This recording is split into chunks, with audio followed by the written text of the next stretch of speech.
Hi everyone, welcome back to Ivan Star Talks. And in this video, I've been doing some economic soul searching, you know, freedom soul searching, and it's about Bitcoin. I've been doing some research lately about Bitcoin. I've been getting a ton of information, some hard to, not difficult, but as of now, like kind of hard to comprehend. But at the same time, it makes sense. Everything makes sense. Because let's talk about inflation, but I mean the real inflation. When I was a kid, my parents used to tell me that when they used to go to the store, they used to buy a ton of stuff with 10, 20, and imagine it with $100. A ton of stuff. And I remember the stories. And those stories that they were telling me, that they told me, it's happening to me now. And I'm kinda telling that story, relaying that story into my kids. Because as you know, everything is so damn expensive. So comparing it to how it was when I was young, like in my 10, 12 years old, for my parents, things were expensive, but but comparing to the way things are now, things were cheaper. And as you get older, you start, saving some money now for yourself, and also generational wealth, of course. And we live in an era where there's so much information, and I started investing in the stock market. But I don't want to jump all over the place. Let's stick to Bitcoin. Like, things are so damn expensive now. Even eggs, like the basic things that you need to survive. The bread, water, everything, rent, everything's so expensive. And they say, "Oh, there's inflation," and of course, it's an inflation. But real inflation, as I come to understand it, is like, let's say you live, God forbid, you live in a town, and that town gets hit hard with a storm. Something major happens in that area that you live in, or that I would live in, and things are scarce. Like, the food, water, it's hard to get, and I get it, and and it could get more expensive because it's hard to get to the town. It gets more expensive, right? Because things are scarce. Like this, not like a supermarket or a grocery store. You can go and just buy things. That's like non-existent at that moment in that particular town. That's like inflation. Like, hey, things are more expensive because they are scarce. But the made up inflation that we live in, it's not because, you know, the real inflation that we live right now, it's made. It's a man, politician, man-made inflation. Because before 1971, if I'm not mistaken, the year in 1971, basically almost every currency in the world was backed by gold. After 1971, that's like old story. That's like no longer. And ever since that happened, like the dollar, like things are cost more.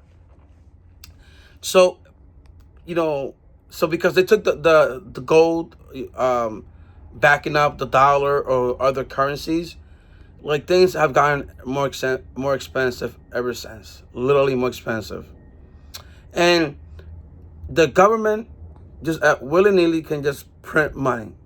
They need $1 billion, for X, Y, and Z that I want to talk about, for foreign aid, like one of them, and They forget their citizens, but they print that money. And it's printed out of thin air. Like, it wasn't worked for. It wasn't a process like, hey, we're gonna gather a few years of energy, and we got anyway. So like, it's boom. Like, you need $1 billion, okay, but you and I cannot print money. So, but when they print that money, like, you or the working class does not get the money. Like, companies or CEOs, companies, and other type of of billionaires, they get that money first. So when they get that money first, like, they literally can borrow it, or they get it first, even at a low uh, uh, fee, right? Like, they pay a 1% interest, or even less, because they already rich, and they don't need the money. But the bank says, hey, listen, I can lend you X amount of money for a less than 1% a year, which is nothing. That's like literally nothing if you think about it. And they take this money and they start buying houses. Sorry, I got a call. They start buying houses and real estate, and buy, like, you name it. So by the time you and I get that money, it's already in the system. So the bank says, hey, we have X amount of money now in the system, that which was not created by you or me, by policies that we didn't even vote for, and we have to jack up the interest rates. And because there's more money on the street, your eggs, instead of costing $5, it just went up to $10, from $5 to $10. And it's crazy. But I didn't get a raise. When was the last time you got a raise from work? Actually, they're firing people from work because they want to automate everything. And that's like man-made policies, inflation. If you know what I mean, right? So that's like that's where the real inflation. So that's like theft. We can, like, things that we used to like get by with a few years ago. Now we can, like, we have to over sacrifice to buy like, I'm not saying like to live like a rich person, but like things that that you used to do before, now you can't do it because you gotta pay the rent, or the bills, or buy food, because otherwise you're gonna die. So that's like a man-made inflation. And then it comes to the gold, like the gold standard. But gold is good because like, there's gold on Earth, but you have to like look for it, and that takes a ton of energy and dedication and money and time consuming. So there's gold and everything, but there's a problem with gold. Even though it has like it's a worth to it, right? Like, it's pricey. Like, it's worth something for most people because of what I said. Like, it's hard to get, and it takes time and everything. Now, but the problem with gold is that once a government starts devaluing gold, once they start doing that, that's it. Once they start doing that, there's no stopping it, because if one person did it and they say, oh, we're just gonna devalue the gold for X amount of time, and us, we have, human beings, we have a short-term memory. We hate when they abuse us, but a year later that we forget about that, and then we go back to the whole thing all over again. So once they start devaluing gold, that's it. It's not gold. It's not pure gold anymore. So gold can be played with and manipulated. We all know that. So I'm going to bring it back to Bitcoin. Like, why Bitcoin is good. It's good. It makes sense as of now. We see that and again, if let's say a coin of silver used to cost $1, back in the days, $1 silver equal to $1, and that it was that way for several years. But now, let's say that you need $35 or $40 or $50 for the same dollar silver coin. It's not like it's not that the silver got more expensive. It's that the dollar lost its value. You need fiat currency, more fiat currency, because the dollar has been devalued. Think about it. They make us think like, oh, yeah, gold or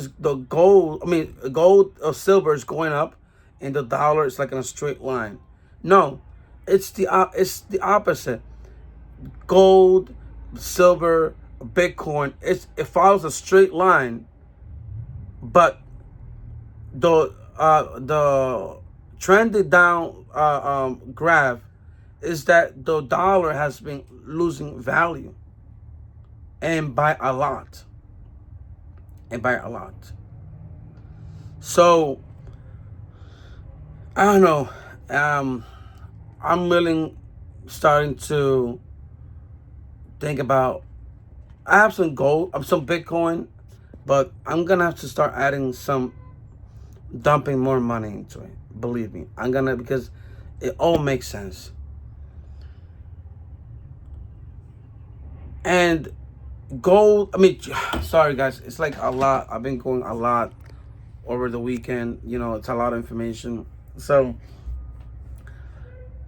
you can you can buy Bitcoin and own it on a cold wallet. It's like you can own it, and you don't need a person to do a transaction, like a middle person to do a transaction. Like, it's peer to peer. Like, you accept Bitcoin, or I have Bitcoin. You want a payment on Bitcoin? Let's go.